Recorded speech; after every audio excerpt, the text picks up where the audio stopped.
عمي اقول لك لا، انا بنت عمي عراسي من فوق، ما لكش لا، بس انا بديش اتجوز. ولا سمعان، لا تكون مش زلمه يا عمي ابو نمر تغلطش، تضايقني ها؟ أنا زلمي ونص كمان.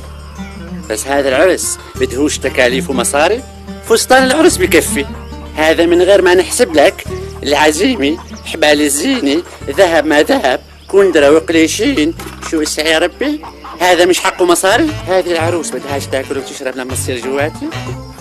إذا طلعت جرباقة وبطنها كبير يتبهدل الإنسان، مش هيك؟ إذا كانت الشغلة واقفة عليه وعليها بنقول ها فيش مشكلة، بس إسا بدأت تظلك هالولاد، ولد ورا الثاني ورا الثالث، ولحق عليهم بقى حفافيف ولهايات وحليب، شو لسه يا ربي؟